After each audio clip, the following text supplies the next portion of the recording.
I convinced my wife she only had a few weeks to live. She didn't react the way I expected. You might think I'm a horrible person, but if I told you the type of pranks she's been pulling on me in the past few months, I guarantee you would do the same thing. Last August, after my mom got hit by an 18-wheeler, she secretly signed up for ventriloquism lessons so that during the funeral she could throw her voice and yell, "Get me out of here, I'm still alive, damn it," while the pallbearers lowered the casket. Or there was the time she tricked me into thinking I'd won the lottery. That alone I might have laughed off, except she also convinced me to call my very married boss and tell him the whole department knows he's banging his secretary at the office Christmas party. So I'd been looking for a little payback, you might say. Just last week, Stacy came down with a ferocious migraine, and 3 days in bed with a damp rag across her head didn't help one bit, so off to the hospital we went.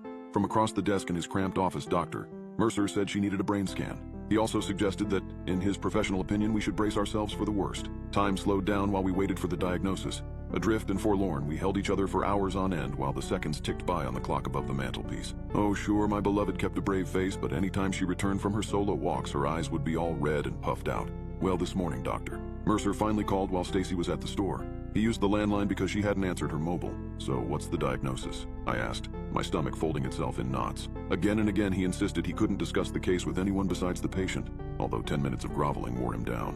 He sighed, lowered his voice, then said he had a hunch Stacy and I would have cause for celebration this Valentine's Day. All joy seeped back into the world. I thanked the doc a million times before collapsing into the chair, an idea for a prank already blooming in my mind.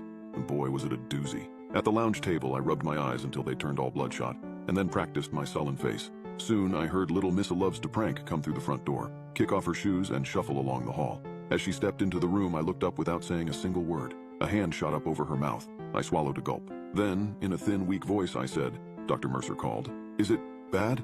Rather than answer, I simply pretended to sob into my hands. Stacy didn't burst into tears or scream, nor did she collapse on the floor. Instead, she let out a deep sigh and threw her head back. On the wall beside the window stood a dark wooden cabinet. She went over to it, slid open the bottom drawer, and lifted out this huge metal trunk.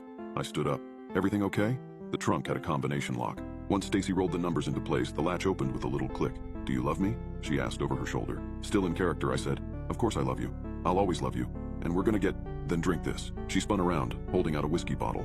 I craned my neck to peek inside the trunk and glimpsed a pair of handcuffs and a red bow tie.